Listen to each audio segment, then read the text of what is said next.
ॐ हरिः ॐ श्री गुरुभ्यो नमः। हरिः ॐ।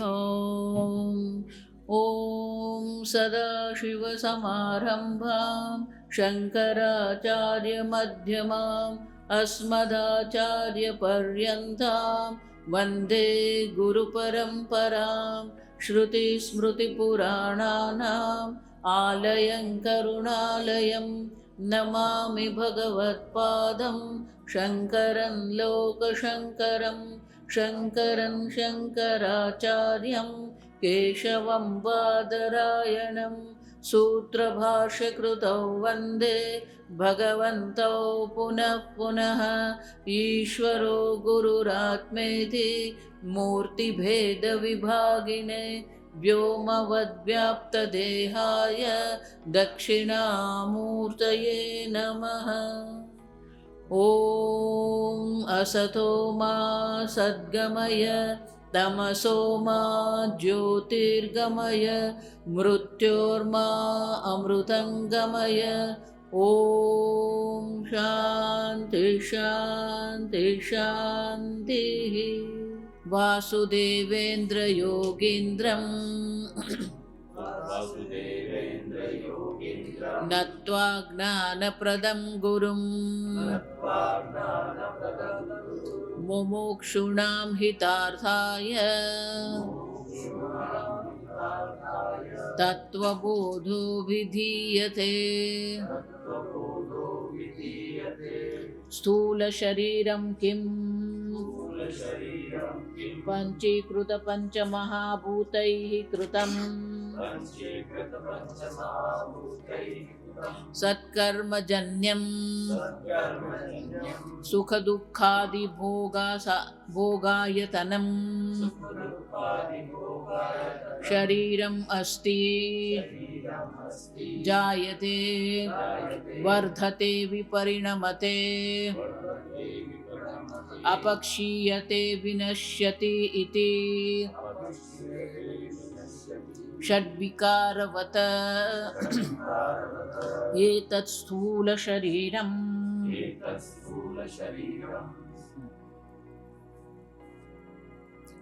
एतत् स्थूलशरीरम्।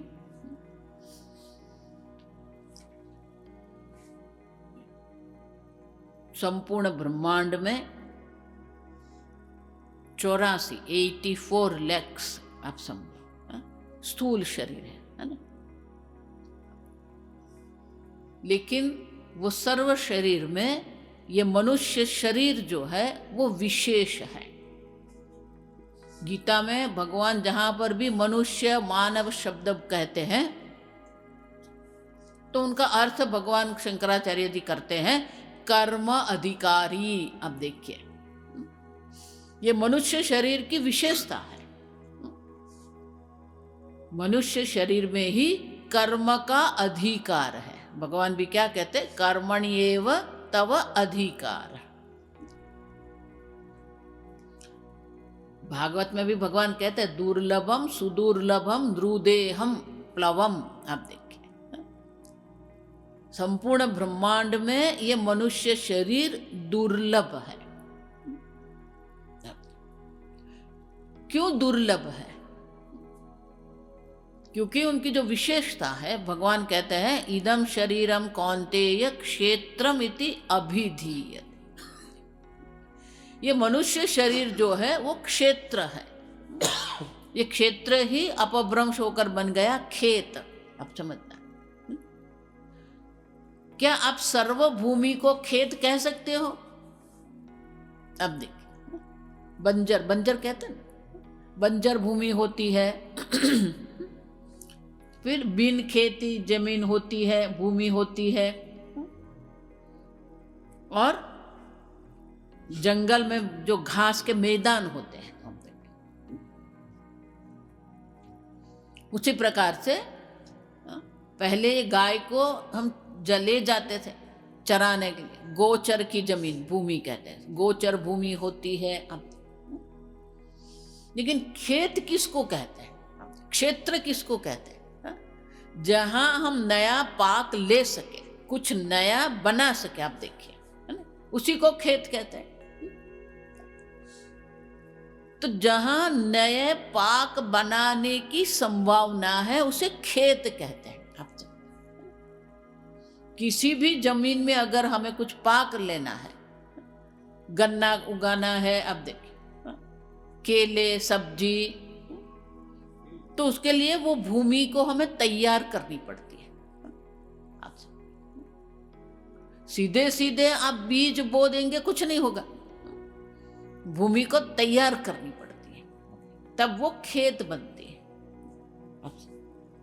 देखो इसलिए श्री कृष्ण भगवान का भी एक नाम बहुत सुंदर है, आप समझो। कृष्ण हम कहते हैं ना, उनका अर्थ बहुत सुंदर है, कर्षति आकर्षति इति कृष्ण है ना। जो सबको आकर्षित करे वो कृष्ण है। लेकिन शंकराचार्य जी कृष्ण शब्द का अर्थ अलग करते हैं। अब कृष्ण, अब देखिए कृषि, हम कृषि कहते हैं ना, अब देखिए कृषि शब्द है, तो वहां शंकराचार्य जी कहते हैं कि ये कृष्ण कौन है? कृषि भूवाचक, अब देखिए भूमि है, और जो भूमि को खेत बनाने वाले हैं। अब देखिए उसको खेत बनाने के प्लाविंग, प्लाविंग को क्या कहेंगे आप? जोतना। हाँ, वो पूरी भूमि को हम खोदते हैं, आप देखिए जोतते हैं, फिर अंदर पानी डालते हैं, खाद डालते हैं, फिर सूख जाएगी, फिर हमें उसे जोतना है। अब तो कृष्ण भगवान कौन है? हमारे मनोभूमि को तैयार करने वाले जो है वो कृष्ण भगवान है। अब देखिए, समझे? तो ये शरीर जो है हमारा क्षेत्र है, खेत है, जहां हम नए कर्म उत्पन्न कर सकते हैं। पाप पुण्य जो है, बहुत वर्षों पहले अमेरिका में एक प्राणी संग्रहालय में एक बड़ा सा गोरिल्ला, माता गोरिल्ला थी। ये गोरिल्ला जो होते हैं ना, हमसे बहुत बड़े होते हैं। ऐसे हम चित्र देखते हैं, कुछ समझ में नहीं, आप सही में देखें तब आपको पता चले कितने बड़े होते हैं। तो वो माता गोरिल्ला थी, उनका छोटा सा बच्चा था, बाल गोरिल्ला। अब एक वहां पर क्या हुआ, एक टाइगर, व्याघ्र, वो माता व्याघ्र ने बच्चे को जन्म दिया, कोई कारण सर वो मर गई। अब पूरे जो संग्रहालय वाले जो थे ना, सबको वो बच्चे के लिए एक प्यार बढ़ गया, माता नहीं थी। अब देखिए ये सहज है मनुष्य में, तो सब उसको दुलारते थे, उसको प्यार से दूध पिलाना, उसको खेलने देना, उसको कोई बंधन नहीं रखते थे, कहीं भी घूमता था वो। और बाहर वो ऐसे घूमता रहता है।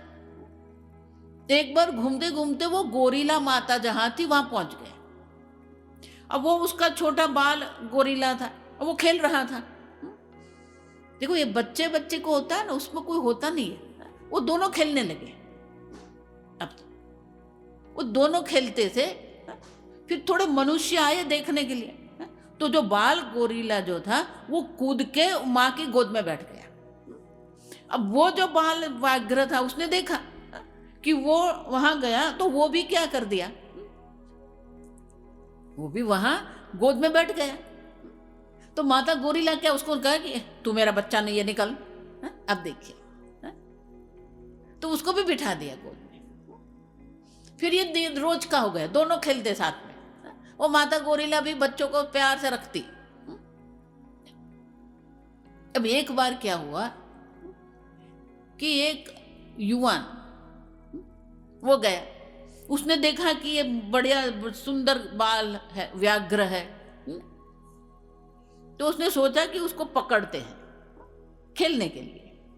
अब पकड़ने वो गया, तो माता गोरिल्ला ने क्या कर दिया, उसके अंदर एक सुरक्षा, बच्चों को सुरक्षा की एक भावना रहती है, वो कूद के वो चली गई वहां पर, मानी उसको पकड़ने नहीं दिया। अब वो विवान बेचारा घबरा गया।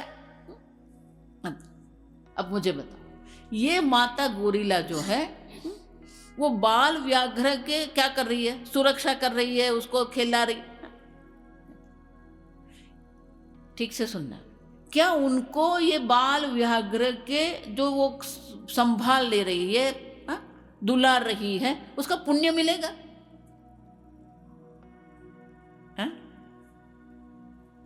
अब हम अनाथ आश्रम चलाते हैं तो क्या है, अनाथ आश्रम में दान करते हैं, क्यों करते हैं अनाथ आश्रम में दान? अब देखिए, क्या गोरिला माता जो है उसको ये पुण्य मिलेगा? ये अनाथ बालक है, अनाथ बालक की मैं संभाल ले रही हूं। ये घास के जो मैदान होते हैं ना, वहां ये सिंह रहते हैं। सिंह कभी जंगल में नहीं, आप समझना।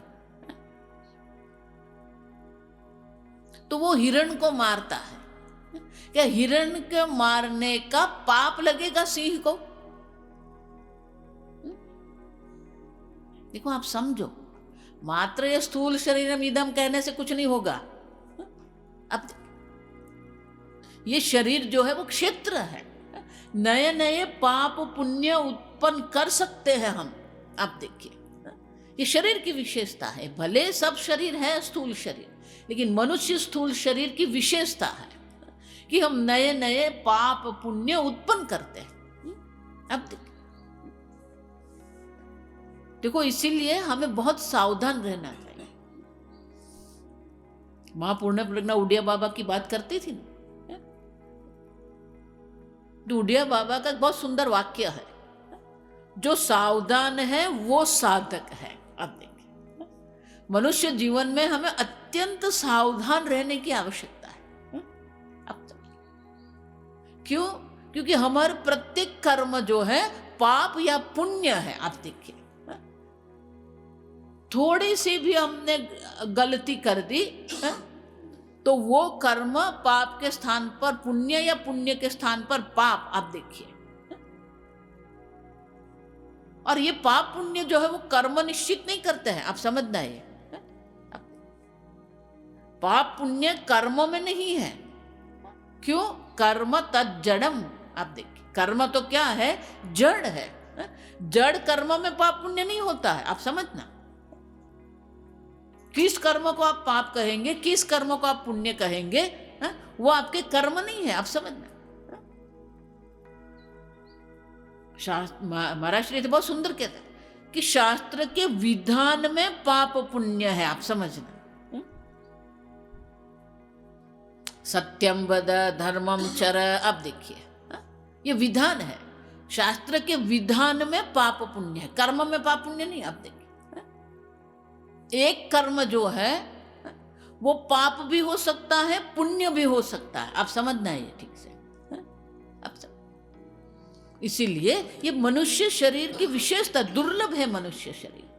हमने मनुष्य शरीर हमें मिला है जहां हमें ये कर्म का अधिकार है, नए नए पाप पुण्य उत्पन्न करते हैं।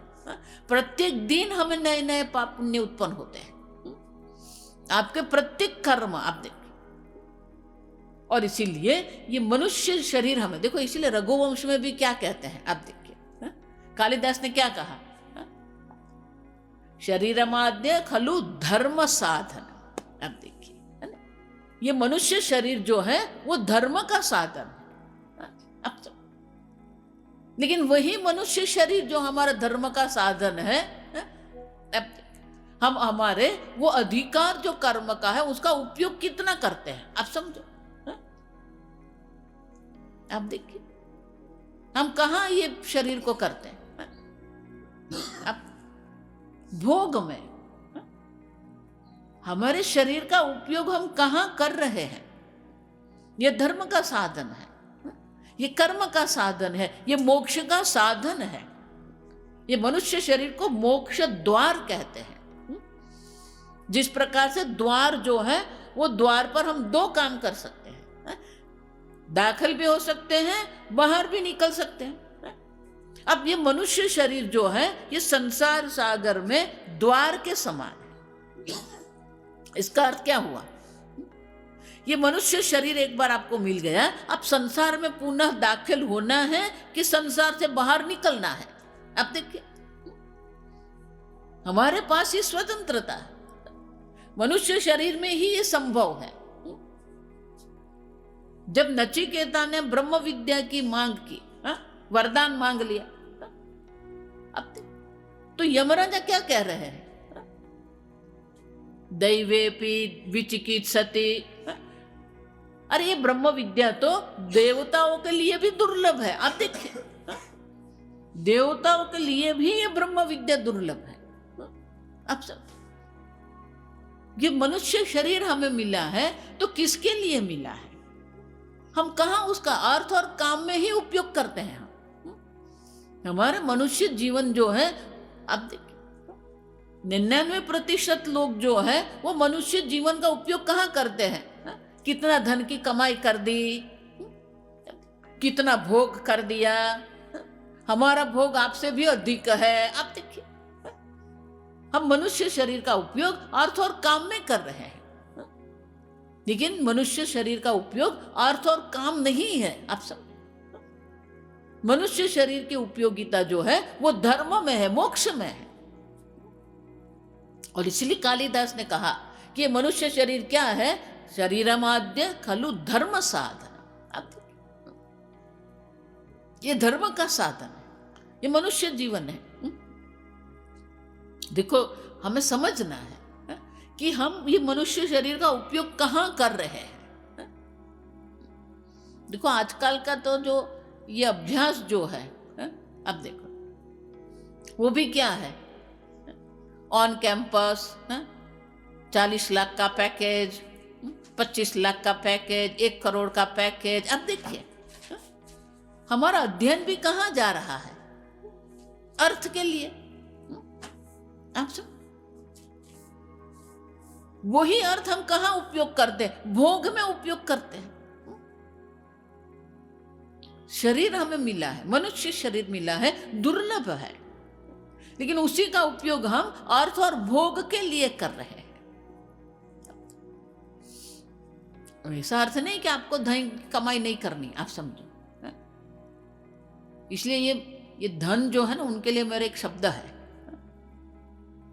ये धन जो है ना, अंग्रेजी में उसका शब्द मैंने बनाया है नेसेसरी डेविल। धन क्या है? आवश्यक दैत्य है ये।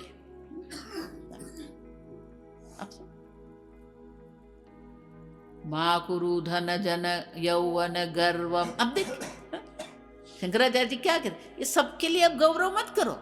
गौरव ये होना चाहिए मैं मनुष्य हूं। अब देखिए, अपने मनुष्य जीवन जो है, मनुष्य जीवन हम कहाँ उपयोग कर रहे हैं? अर्थ और भोग में कर रहे हैं। वो मनुष्य जीवन नहीं है। अब देखिए, मनुष्य जीवन वो है जहां धर्म है। धर्म आपको मनुष्य बना। देखो आगे हम देख के गए ये सब कि धर्म है जो मनुष्य को मनुष्य बनाता है। धर्म में हमारी निष्ठा है कि नहीं? आगे भी मैं कह चुकी हूं, हमारे पिताजी जो थे वो हमेशा कहते थे हमें कि कुछ भी हो जाए सत्य का त्याग मत करना। अब हम 5-6 बहन भाई, आप देखिए, तो कुछ ना कुछ घर में होता रहता है। कुछ टूट जाएगा, कुछ झगड़ा हो जाएगा, आप देखिए, कुछ गुम जाएगा। बच्चे होते घर में कुछ ना कुछ होता रहता है। तो हमारे पिताजी का एक नियम था कि कुछ भी टूट गया है, कुछ बिगड़ गया है, कुछ भी हुआ है, अगर आप सत्य बोलेंगे तो आपको कोई सजा नहीं होगी। भले बहुत कीमती चीज भी टूट गई है, आप समझो। क्यों? क्योंकि महत्व वस्तु का नहीं, महत्व किसका है? सत्य का है। आप देखिए, और हमें कहते थे कि देखो उस वक्त तो 5 पैसा भी बहुत था, आप समझना। तो हमें कहते थे कि अगर 5 पैसे के लिए झूठ बोलने में आपको शर्म नहीं लगेगी तो फिर 5 लाख के लिए भी आपको शर्म नहीं लगेगी। आप समझो, मनुष्य का भगवान कहते हैं। आप देखिए, एक है लज्जा। आप देखिए, ये जो लज्जा जो है ना, बहुत आवश्यक है। आप समझ, अधर्म करने में हमें भय है कि नहीं? है? ये भारत की सर्व भाषा में एक सामान्य शब्द है, धर्म भीरु। आप देखिए, अभी तो कोई है ही नहीं। है? धर्म भीरु मानी जो धर्म से डर के चलता है। मनुष्य जीवन कहाँ है?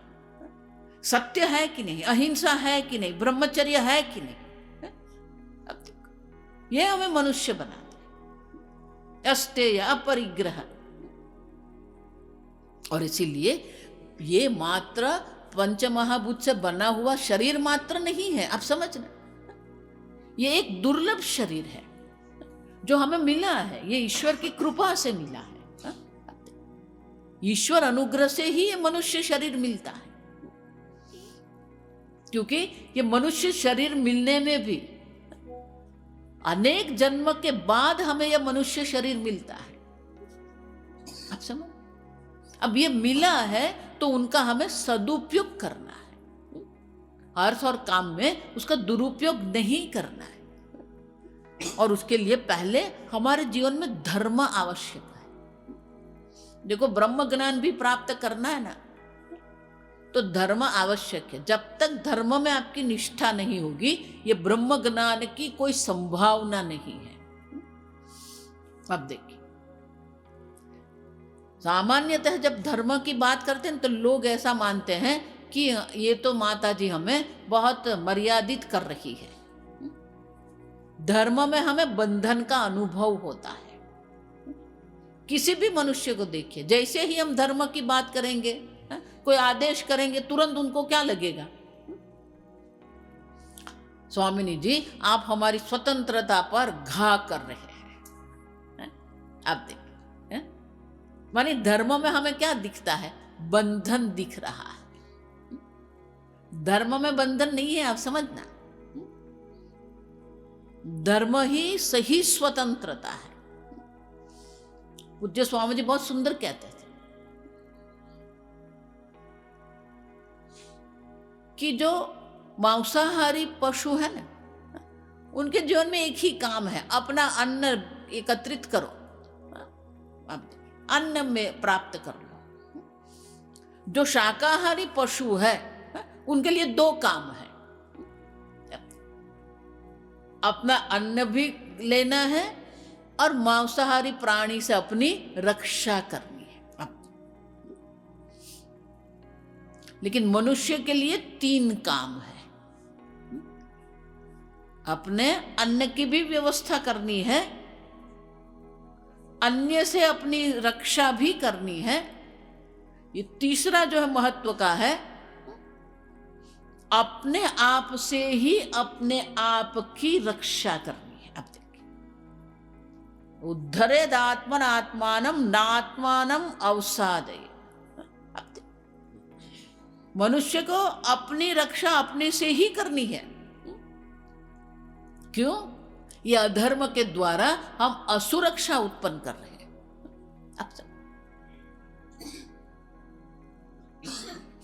और इसीलिए हमारी रक्षा हमें ही करनी है। और वो रक्षा कैसे होगी?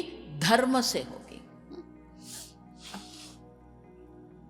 लेकिन धर्म में हमें बंधन लगता है, इतने बजे उठना है, जप करना है, शास्त्र अध्ययन करना है, धन की कमाई भी करनी है, भोग भी करना है।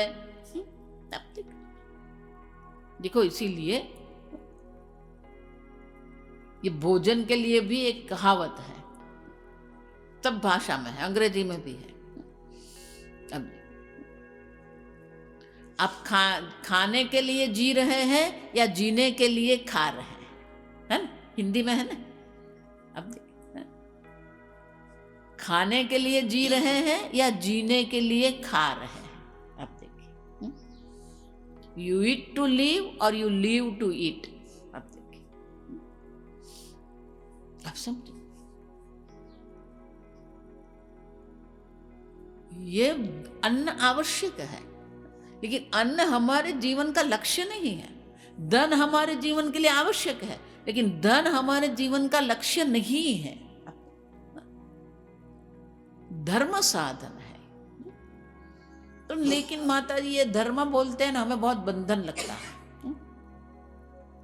क्यों? क्योंकि हमारी स्वतंत्रता की व्याख्या क्या है? हम स्वतंत्रता किसको कहते हैं?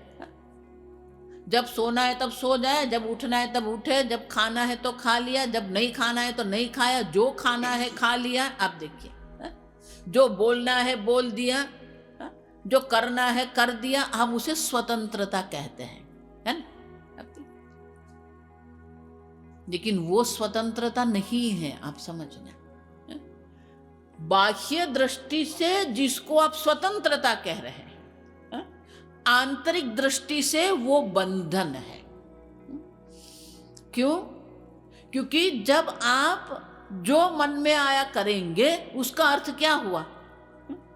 आप अपने राग द्वेष के बंधन में हैं, आंतरिक रूप से आप बंधे हुए हैं। क्यों? क्योंकि आपके राग द्वेष आपको जो कह रहे हैं वो आप कर रहे हैं। समझ रहे हैं मैं क्या बोल रहा हूं? बाह्य स्वतंत्रता जिसको कहते हैं, वो आंतरिक जो है वो परतंत्रता है। इसलिए राग द्वेष के बारे में जब भी बात आती थी तो स्वामी जी बहुत सुंदर कहते थे कि दो प्रकार के राग द्वेष, एक बंधन कारक राग द्वेष है, अब दूसरे राग द्वेष जो है बिन बंधन कारक है। अब सब भक्ति के प्रत्ये राग होना, धर्म के प्रत्ये राग होना, शास्त्र के प्रत्ये राग होना, ईश्वर के प्रत्ये राग होना, ये क्या है? बिन बंधन कारक है। तो राग द्वेष, और अंग्रेजी में स्वामी जी इसलिए बहुत सुंदर कहते हैं, don't come under the spell of राग द्वेष। आप देखिए शब्द क्या, स्पेल मानी क्या है? उसके प्रभाव में आना है ना। ये जादूगर जो होता है ना, जो जादू करता है, उसको स्पेल कहते हैं अंग्रेजी में। स्पेलिंग भी एक अर्थ है, पर स्पेल शब्द का एक अर्थ क्या होता है? जादूगर आप सबके मन को अपने प्रभाव में ले लेता है, स्पेल। अब देखिए उसी प्रकार से जब आप सोचते हो कि आप स्वतंत्र हैं, तब आप किसके गुलाम होकर बैठे हैं? अपने राग द्वेष के गुलाम होकर बैठे। तो पहली मुक्ति तो हमें कहां प्राप्त करनी है? ये राग द्वेष से मुक्ति प्राप्त करनी। और राग द्वेष से अगर मुक्ति प्राप्त करना है तो धर्म के बिना संभव नहीं है, आप समझो। और इसीलिए पहली मुक्ति तो ये है कि हम धर्मयुक्त जीवन जी रहे हैं कि नहीं। दो ही आपके पास है विकल्प, या तो राग द्वेष के प्रभाव में जीवन जी रहते हो, या धर्म, तीसरा कुछ है ही नहीं, आप समझना। आप धर्मयुक्त जीवन जी रहे हो या राग द्वेष के अनुरूप आप जीवन जी रहे, आप समझो। क्योंकि जब तक धर्म में हमारी निष्ठा नहीं होगी, आगे मैं कह के गई, धर्म जो है, अधर्म कराने वाला कौन है? आप देखिए शंकराचार्य जी इसलिए बहुत सुंदर कहते हैं, पुण्य किसके कारण होता है हम नहीं जानते, लेकिन पाप किसके कारण होता है शंकराचार्य जी का है बहुत स्पष्ट है। कामेन प्रेरितः जंतुः पापम करोति। आप देखिए, कामेन प्रेरितः जंतुः पापम करोति। जितने भी हमारे जीवन में पाप हो रहे हैं, उनका जो कारण है वो कौन है? कामेन प्रेरितः। आप समझे? तो अगर हमें पाप पुण्य से बचना है तो पहला तो क्या करना पड़ेगा? हमारे राग द्वेष से हमें बचना पड़ेगा। और इसलिए भगवान क्या कहते हैं? कोई राग द्वेष से मुक्त नहीं है। बड़ा बड़ा ज्ञानी भी राग द्वेष होते हैं, लेकिन क्या है?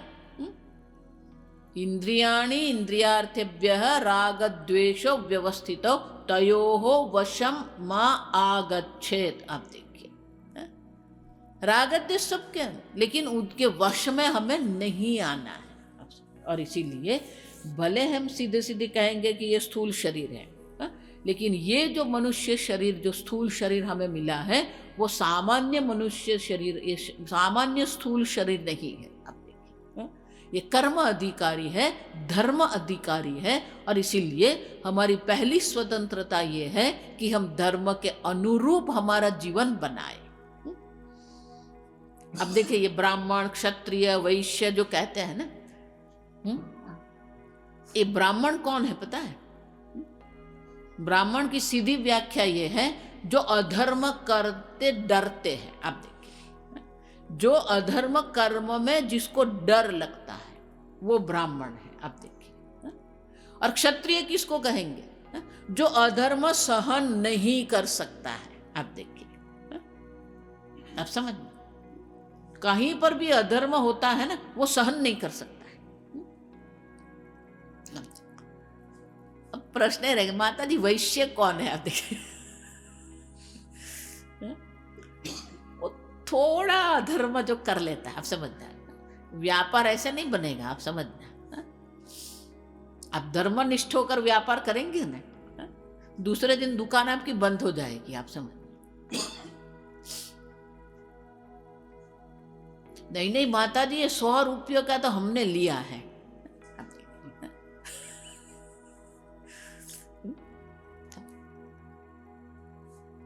आप समझ, शूद्र वो है जो अधर्म कुछ जानता ही नहीं, बस सेवा करना है। आप देखिए, धर्म अधर्म से उसे कुछ संबंध नहीं है। धर्म भीरु, आप देखिए, अधर्म करने से हमें डर लगता है कि नहीं? लेकिन हमारी समस्या ये है कि हमारे लिए अधर्म सहज है और धर्म के लिए विशेष प्रकार से निश्चय करना पड़ता है।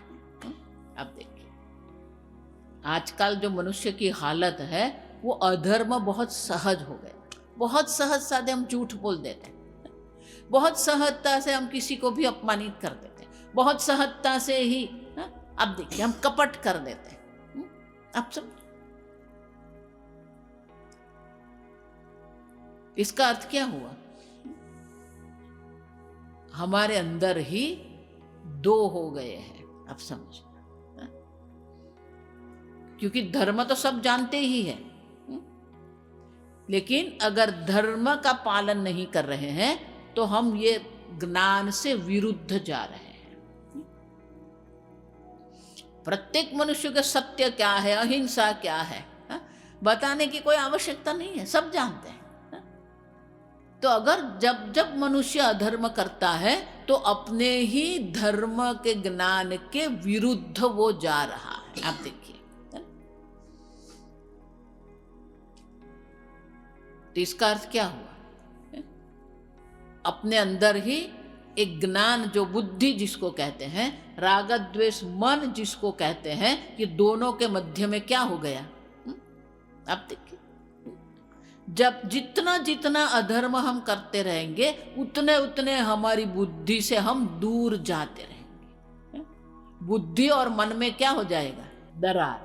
जितना जितना अधर्म होता जाएगा उतने उतने बुद्धि और मन में दरार बढ़ती जाएगी। आप समझ, क्योंकि धर्म का ज्ञान है ही, लेकिन आप मन में जो राग द्वेष है, वो राग द्वेष आपको अधर्म करा रहे हैं, तो आप स्वयं में अपनी बुद्धि से विरुद्ध जा रहे हैं। आप देखिए,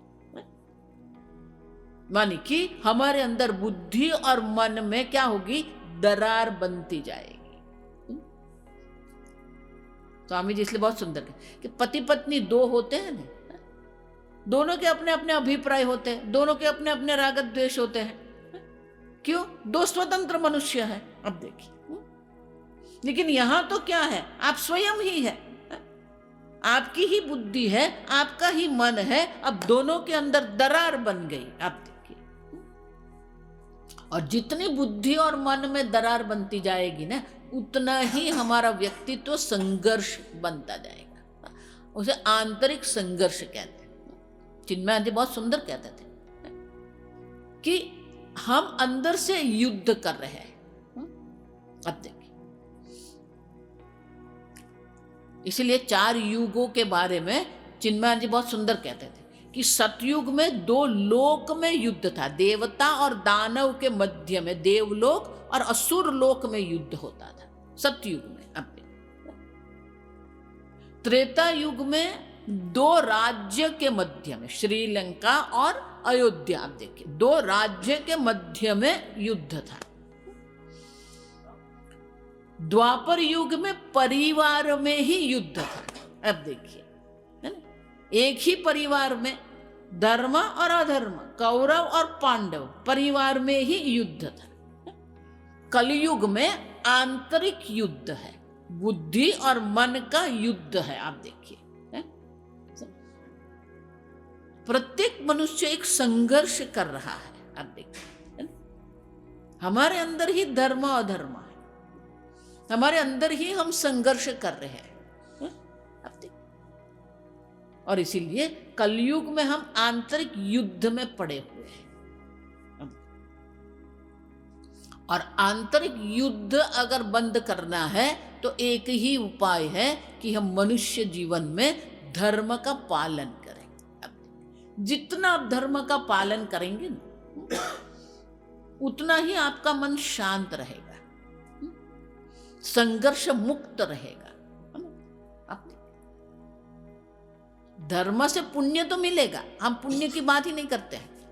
इस जन्म में धर्म के पालन से ही हमें शांति की प्राप्ति होती है। आप समझो, हमें सुख की अनुभूति होती है, हमें सुरक्षा की अनुभूति होती है। और इसीलिए ये भले शंकराचार्य जी मात्र स्थूल शरीर कह रहे हैं, लेकिन वो स्थूल शरीर जो है वो मनुष्य शरीर है, और मनुष्य शरीर में धर्मयुक्त जीवन जीना यही पहली मनुष्य जीवन की सार्थकता है। आगे हम कल देखेंगे। ओम शन्नो मित्र शं वरुणः शन्नो भवत्वर्यमा शन्न इंद्रो बृहस्पतिः शन्नो विष्णुरुक्रमः नमो ब्रह्मणे नमस्ते वायो त्वमेव प्रत्यक्षं ब्रह्मासि त्वमेव प्रत्यक्षं ब्रह्म वदिष्यामि ऋतं वदिष्यामि सत्यं वदिष्यामि तन्मामवतु तद्भक्तारमवतु अवतु माम् अवतु भक्तारम्। ओम शांति शांति शांति। ओम पूर्णमदः पूर्णमिदं पूर्णात् पूर्णमुदच्यते पूर्णस्य पूर्णमादाय पूर्णमेवावशिष्यते। ओम शांति शांति शांति। हरि ओम श्री गुरुभ्यो नमः। हरि ओम।